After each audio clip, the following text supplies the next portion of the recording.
Hello po mga kamakdani, good morning po sa inyo lahat. At ito po, at ako po ay nagbabalik at tayo po ay medyo matagal-tagal hindi nakapag-vlog, ano? Bago po ang lahat, isang magandang umaga po sa inyo lahat dito sa Kuwait at magandang tanghali dyan sa Pilipinas. At time check muna po tayo ngayon. Ang oras po ngayon dito sa Kuwait ay alas 7 ng umaga, September 19 2023, ano? At ito po, i-in ko muna kayo sa Kuwait, kalagayan ngayon dito. Ngayon po ay unti-unti nang humuhupa yung init. At yung pong hangin ay medyo meron ng masamang lamig, ano? At sana tuloy-tuloy na yung paghupa ng init dito, no? At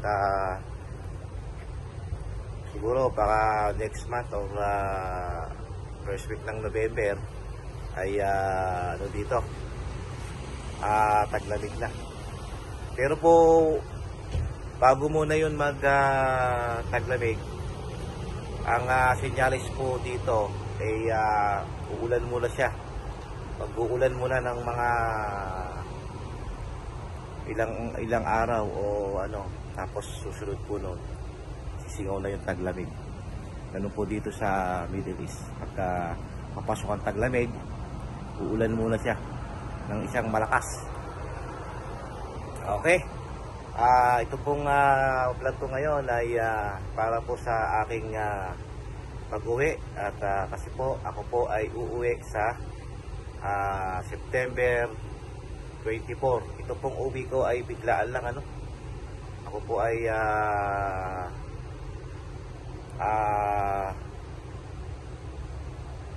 dapat po ako po umuwi nung June, hindi natuloy at merong pinasikaso yung amo ko, no? At dapat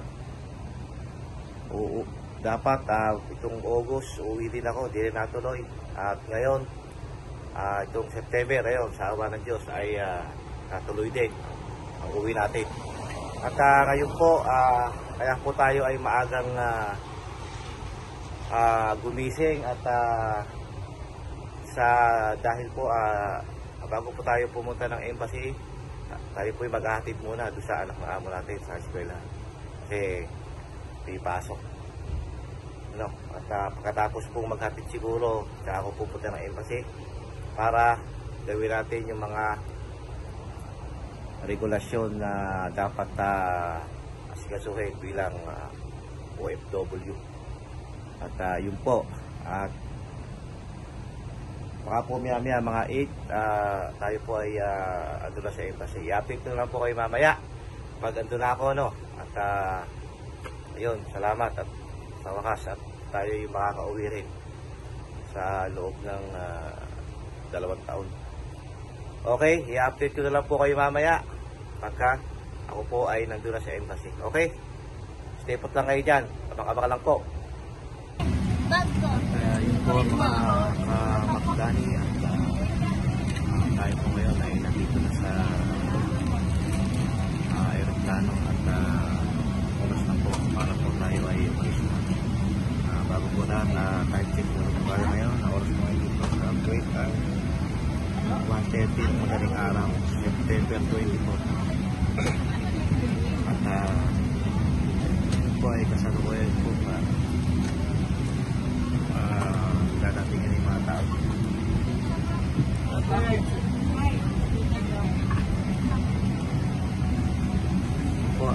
Update lang po. Tipos na kayo dyan.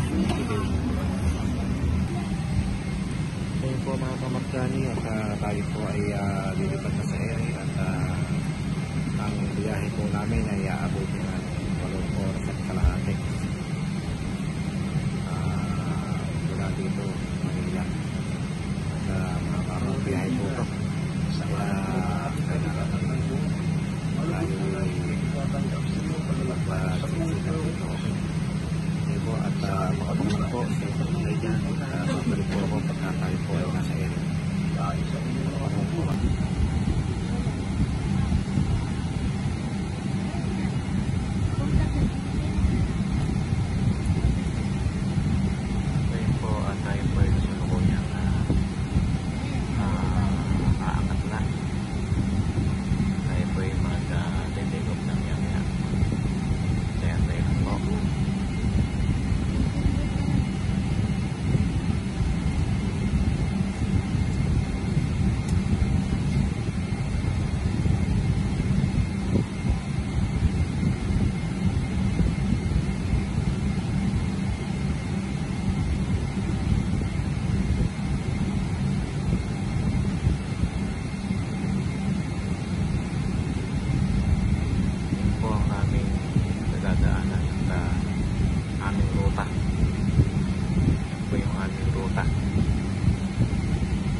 A few moments later.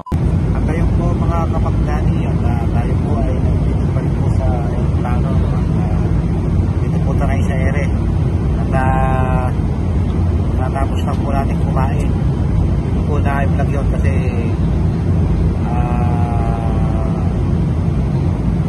dito tayo makakain pagka tayo yung nag-vlog. Ito yung mga kasama natin, mga sa kanyang pwesto na.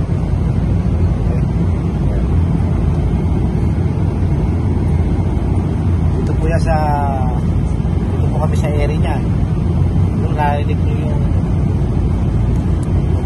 sounds ng aeroplano talaga. Medyo lang kung maingay. Masyado.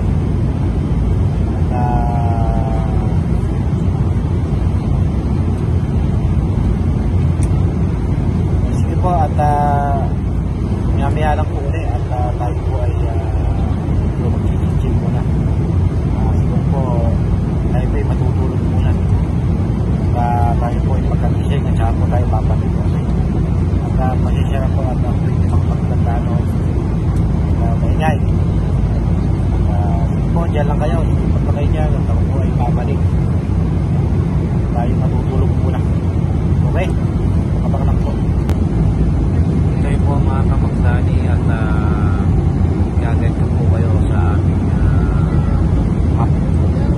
Ano po ang taas at sukat ng hangin sa labas, sukat ng taas namin, tapos yung bilis. Ito na po, at ipapaliwala ko po sa inyo yung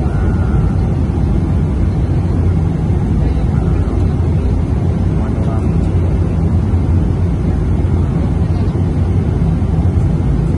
ngayon po dito ay alas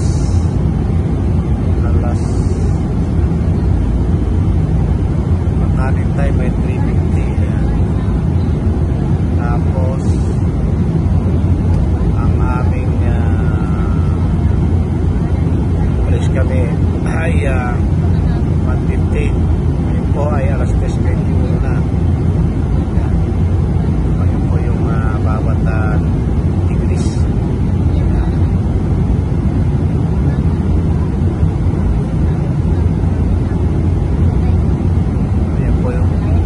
Ayan po yung oras ngayon.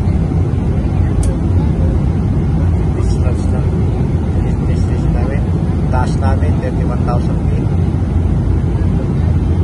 Ang hangin ay 32 mph. Yan ang haba na ng nabiyahe namin. Hindi na kami sa ito kami Abu Dhabi.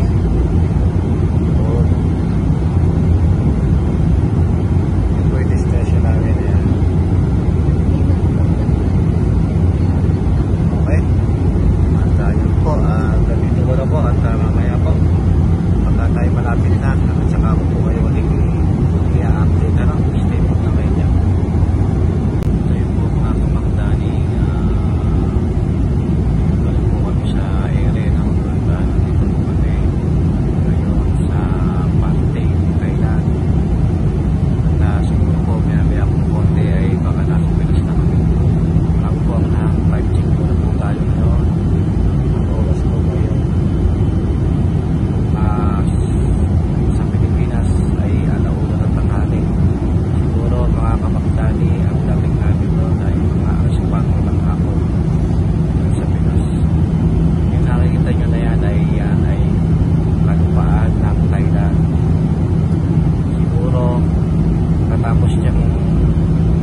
tayo dyan at i-update ko na lang po kayo mamaya pag kami ay nasa parting.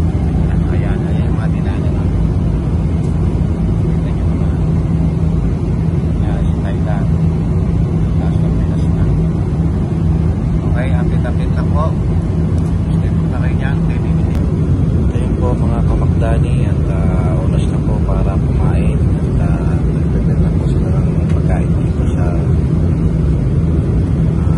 ayun plano. Hindi ko po alam kung ituloy lunch o pangusal. Nag-check po tayo. Ang oras po sa Pinas ngayon ay alas 2:30. Alas 2:30. Pero dito pa rin po kami sa ere. At yun po ang uwi namin na yan. Paglapas po ng dagat. Ayan. Pilipinas na. At siguro mga ano na lang po. Mga ilang oras na lang. Isang oras o 2 oras. Bago tayo lumapag sa Pinas na. Tayo po yung aming pinanggalingan. Medyo makaltag lang po kasi ayan. Namin ito na mag-press ang parte ng dagat. At yun po yung bakit mga kababayan natin. Tatay.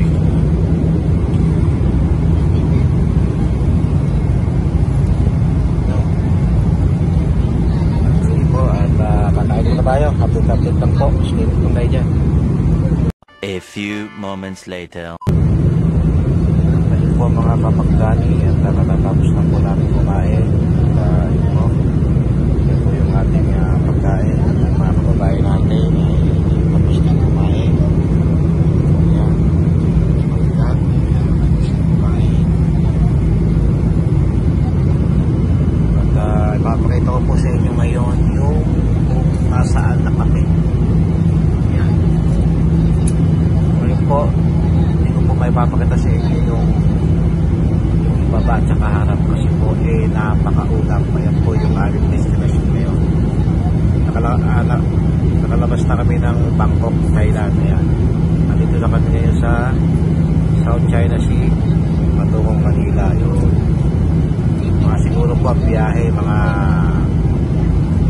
2 oras pa bago makarating ng Manila. Makita nyo naman. Yan po, kita nyo. Yan na kami galing.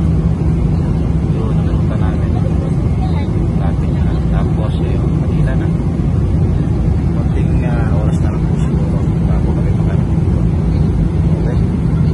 At mamaya po, i-update ko na lang kayo mamaya pagkali po ay pababa na. At stay put lang kayo dyan.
Tayo ng konti.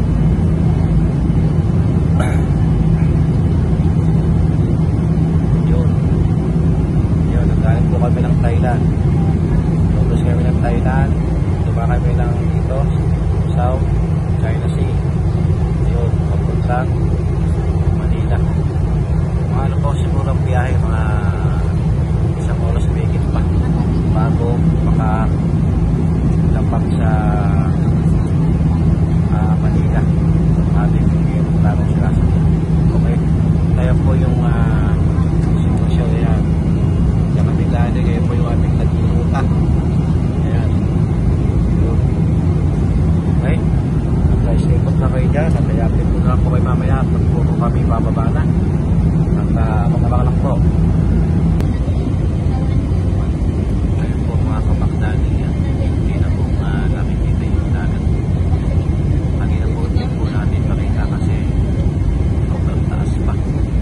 Ngayon ating aeroplano sinasabi na ay hindi na siya bumababa ngayon. Hindi na lumilinaw yung dagat. Kaya lang ako ay hindi na rin nabibigit. Okay?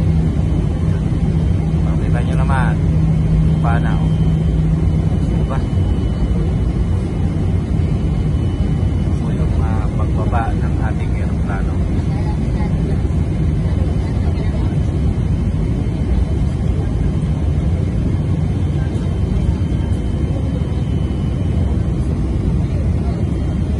Hindi ko alam kung anong isla yan, pero nandito po tayo sa Philippine Sea.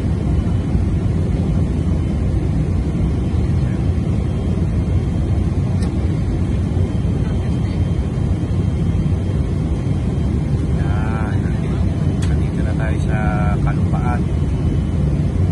At hindi natin nakikita ang puno at mga bubong ng bahay. Sige po, stay put lang po yan. Okay, babalik yan yan. Tayo po mga kapagdali at hindi na po makabasa ating kanina. Siguro lang po kasi nyo. Kanina wala kayong makikita. Okay na malibay kayo mga ito at saka yung mga lupa. Kaya bumabayan.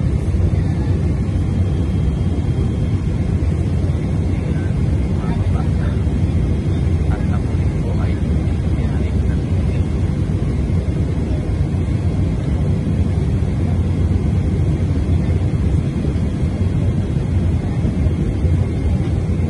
Sige po, bago pakanak po. A few moments later.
Hello po mga kamakdani at ito po, pasensya na po at ako po ay ngayon lang mag-outro.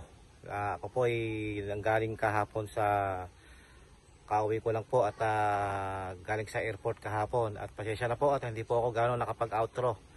At ngayon po ay sasamantalahin ko na at ako mo ay magpapaalam muna sa inyo at dahil po ako po ay nandito sa parte ng mga kapunuan.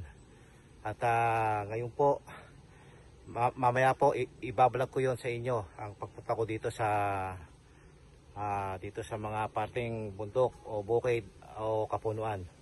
At meron po kaming pupuntang ilog at ipapakita ko po sa inyo yon, okay? Bagamat ngayon po ako ay magpapaalam muna dahil po hindi po ako nakapag-outro kahapon nung ando po ako sa airport dahil po ako po busy. Samantalahin ko na. Mamaya po, antabi lang kayo sa pagbablog ko dun sa may ilog, ipapakita ko sa inyo. At hanggang dito muna po yung vlog ko. Maraming salamat, mamaya na lang po. God bless all, I love you all, ingat tayo palagi. Stay put lang kayo dyan. Bye bye.